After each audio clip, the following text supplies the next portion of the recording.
இந்த ப்ராஜெக்ட்டோட அவுட்புட் வந்து பார்ப்போம். ஸோ இந்த ப்ராஜெக்ட் கான்செப்ட் என்ன அப்படின்னா, ஸோ சோலார் மூலியமா நம்ம எனர்ஜியை வந்து ஒரு பேட்டரியில் ஸ்டோர் பண்ணி, ஸோ அந்த பேட்டரியில் ஸ்டோர் பண்ணுற நம்ம சார்ஜை வந்து நம்ம மொபைல் சார்ஜிங்காக யூஸ் பண்ணிக்க போகிறோம். ஓகே. ஸோ இப்போ வந்து என்னென்ன காம்பனன்ட்ஸ் வந்து யூஸ் பண்ணுறோம் அப்படின்னு பார்ப்போம். ஸோ சோலார் பேனல் பார்த்தீங்கன்னா 6 வோல்டேஜ் உங்களுக்கு 3 வாட், அதாவது 3 வாட் சோலார் பேனல் இது. ஸோ இதுக்குள்ளே வந்து ஒரு பாக்ஸாக இருக்குது வந்து செல்ஸ்ன்னு சொல்லுவாங்க. இது மூலிமா நமக்கு வந்து வோல்டேஜ் வந்து ப்ரொடியூஸ் ஆகுது. இதோட மேக்ஸிமம் வோல்டேஜ் வந்து 6 வோல்டேஜ். ஓகே. ஸோ கரண்ட் வந்து ஒரு 1.3 ஆம்ஸ் கரண்ட் கிட்ட வரும். மொத்தமாக வந்து 3 வாட்ஸ் கிட்ட ஒரு பவர் வந்து உங்களுக்கு தரும். ஓகே. ஸோ இது பார்த்தீங்க அப்படின்னா உங்களுக்கு சோலார்லேருந்து சார்ஜர் இண்டிகேஷனு. ஸோ இது வந்து நம்ம லைட் சோர்ஸை வந்து எலக்ட்ரிக்கல் சோர்ஸை வந்து கன்வெர்ட் பண்ணி கொடுக்கும் இந்த சோலார் அப்படின்றது.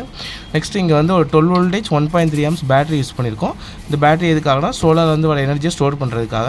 ஸோ இதுலேருந்து வர அவுட்புட் டிசியாக தான் இருக்கும். நம்ம இங்கே யூஸ் பண்ணுறோம் டிசி தான். ஓகே. ஸோ நெக்ஸ்ட் இங்கே பார்த்தீங்க அப்படின்னா இந்த பேட்டரி வந்து லெட் ஆசிட் பேட்டரின்னு சொல்லுவாங்க. ஓகே.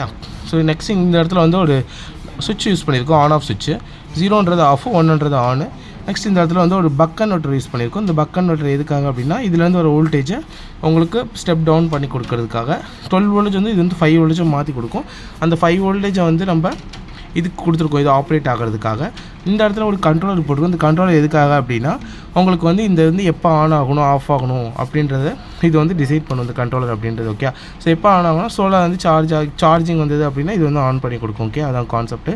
ஸோ இது பார்த்தீங்கன்னா வந்து ஒயர்லெஸ் மூலிமா உங்களுக்கு சார்ஜ் ஆகும். எப்படி வந்து நமக்கு ஒயர்லெஸ் மூலிமா சார்ஜ் ஆகுது அப்படின்னா ஒரு காயிலில் வந்து நம்ம வோல்டேஜ் வந்து ப்ரொடியூஸ் பண்ணுறப்ப நமக்கு வந்து இஎம்எஃப் க்ரியேட் ஆகும். இந்த இஎம்எஃப் பார்த்தீங்கன்னா இன்னொரு காயில்கிட்ட போகிறப்ப இந்த காயில் வந்து இஎம்எஃப் இது வந்து டிரான்ஸ்மிட்டர், இது வந்து ரிசீவர். இது வந்து டிரான்ஸ்மிட் பண்ணுற காயில் வந்து ரிசீவிங் காயிலுக்கு வந்து இது மூலிமா நமக்கு வோல்டேஜ் கிடைக்கும். இந்த போர்டு வந்து ஆம்பிளிஃபையர் போர்டு, காயிலேருந்து வரது ஆம்பிளிஃபையர் போர்டு. இது வந்து பார்த்திங்கன்னா நம்ம மொபைலில் வந்து கனெக்ட் பண்ணிக்கலாம் அந்த சார்ஜிங்கை. ஸோ இப்போ அவுட்புட் வந்து பார்ப்போம். ரெடி. ஓகே. இப்போ வந்து லைட் சோர்ஸ் வந்து உங்களுக்கு சோலார் பேனல் சார்ஜ் இண்டிகேஷன் இதுதான். ஓகே. ஸோ நீங்கள் லைட் நல்லா வெளிச்சத்தில் வச்சிங்க அப்படின்னா உங்களுக்கு வந்து வெளிச்சம் நல்லா வரும். ஓகே. ஸோ இங்கே லைட் அடிங்க. ஸோ இப்போ up and down motion. So இப்போ உங்களுக்கு தெரியும் அதோட வேரியேஷன்ஸ் என்ன அப்படின்றது. ஓகே. இப்போ வந்து நீங்கள் சுவிட்சை வந்து ஆன் பண்ணிக்கணும். ஸோ 1ன்றது வந்து ஆன் ஸ்டேட்டு. ஸோ இப்போ இந்த டிரான்ஸ்மிட் பண்ணுற காயில் வந்து ரெடியாக இருக்கும். ஸோ இப்போ நம்ம வந்து இந்த காயிலை வந்து இதுக்கு நேராக வந்து வைக்க போகிறோம். ஸோ டிஸ்டன்ஸ் பாருங்கள். ஸோ இப்போ வந்து லைட் அடியுதுங்களா. ஸோ அப்போ வந்து டிரான்ஸ்மிட் ஆகுதுன்னு அர்த்தம். ஸோ இதுக்குள்ளே இன்னும் க்ளோஸாக போக உங்களுக்கு வந்து சார்ஜ் ஏற ஆரம்பிச்சிடும். ஸோ உங்களுக்கு சார்ஜிங் காட்டுதா.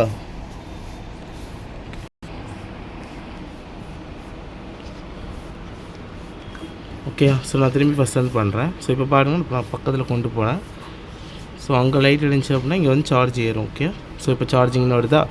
ஸோ இதுதான் கான்செப்ட் அப்படின்றது. ஓகே. தேங்க்யூ.